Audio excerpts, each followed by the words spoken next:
saan man. Ito ang pangarap ko, makuha mo pa kaya ako'y akan at yakapin. Oh, oh, oh, oh, oh. Hanggang sa pagtanda natin. Nagtatanong lang sa'yo, ako pa kaya'y ibigin mo, kahit maputi na ang buhok ko.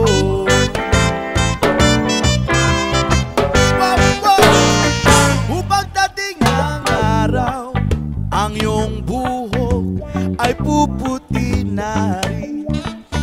Sabay tayong mangangarap ng nakaraan sa atin. Ang nakalipas ay ibabalik natin. Oh, oh, oh, oh, oh. Ipapaalala ko sa'yo ang aking pangako na ang pag-ibig ko'y laging sa'yo, kahit maputi na ang buhok ko.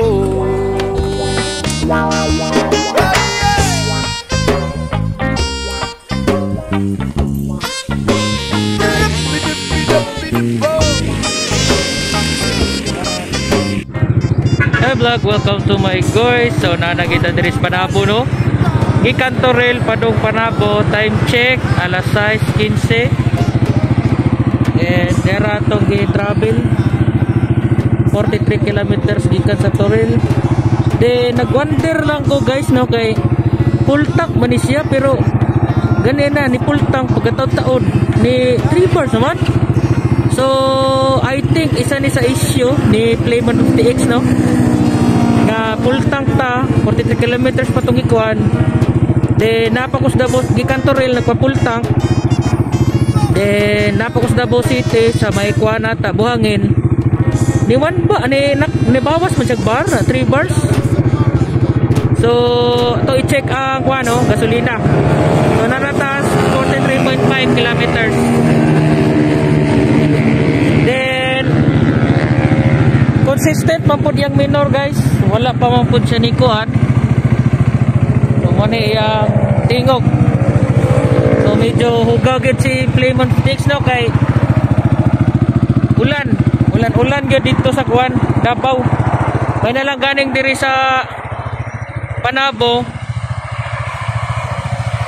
Ihayag na siya, although foggy. Ay mga fogs. So first long ride ni Playman 50X. Abrihan na to ang tank.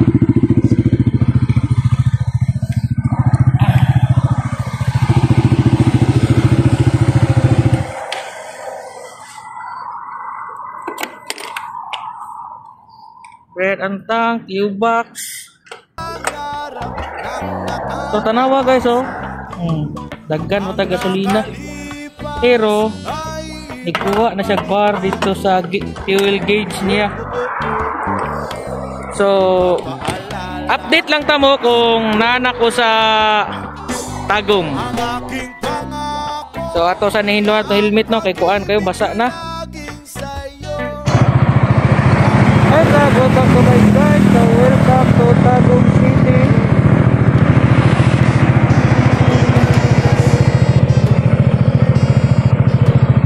So from Panabo to Tagum, nagana na tayo ng 19.6 kilometers. So yan po. Doon nga pala sa nagtatanong na bakit daw nagre-reset. Yes guys, nagre-reset talaga to. Explain ko lang mamaya. Update ko kayo pag nasa Mawab na tayo. Hi vlog, welcome to my guys. So nanata karong Mawab no. So mamahaw sa ta diri sa Litsimel Eatery. So nasa Mawab na tayo. Ayan. So update kay Island Born 150X. All goods naman, ganun pa rin. Umaandar yung pan niya ngayon. So from Panabo to Mawab, 44.2 kilometers. yung tinakbo natin. Yung minor niya ganun pa rin, consistent naman.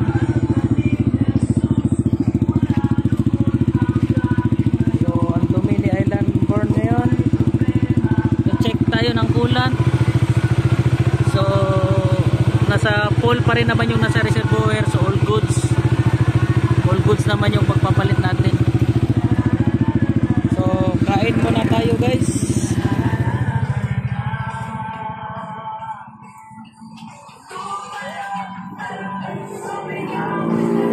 Alright, one salam. Hi vlog, welcome to my guys. So manaragid tag pamahaw. Yan is set up na natin yung camera natin para makuha natin yung takbo ni Flame 150X, para malaman natin kung ilan lang yung itatakbo niya kasi marami nang tuwid na daan dito.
Welcome to my guys. So nakita sa Trinto, no, dire sa may crossing Cuevas.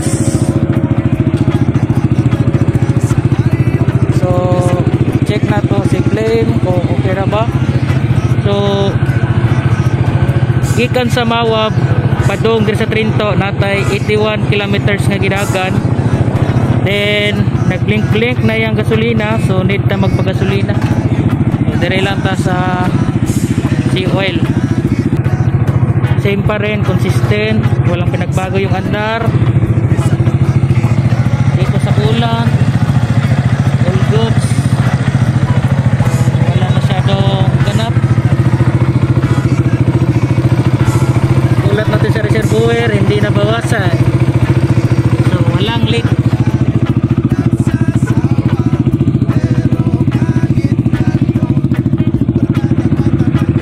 So from Toril to Trinto, ngayon lang tayo nagpagasolina ulit.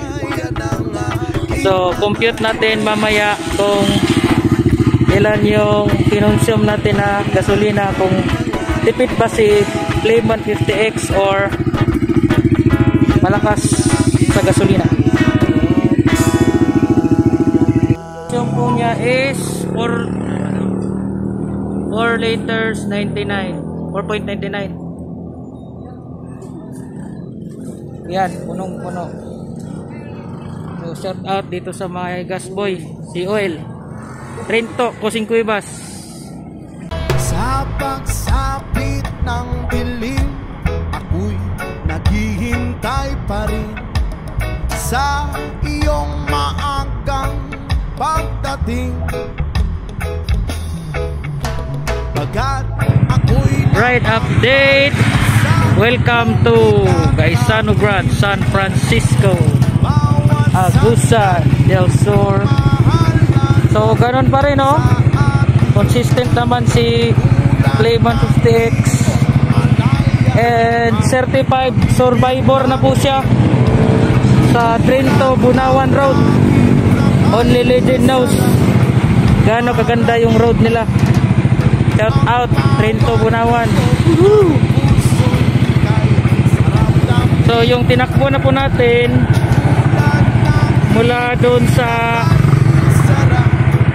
Crossing Cuevas is 63.5 hanggang dito sa San Francisco. So pahinga muna tayo ng konti.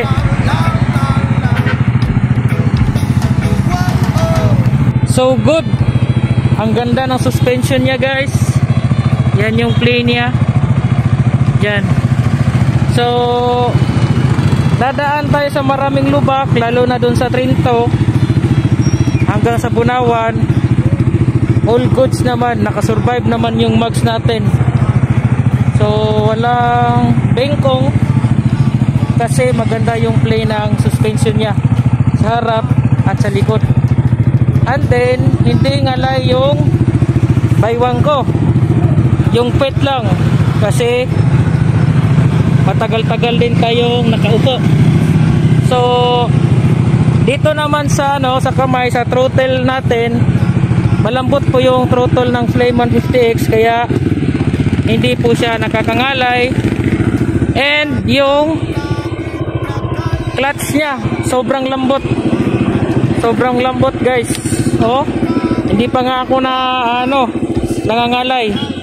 So from Davao to San Franz, yung kalagayan ko naman is maayos pa. Yung pet lang talaga yung nangalay sa akin.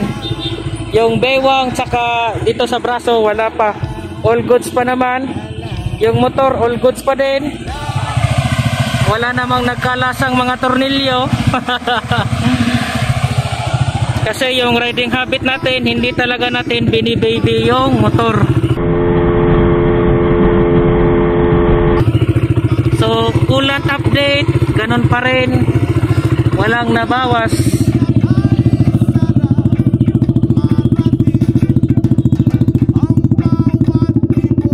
So all goods, all goods.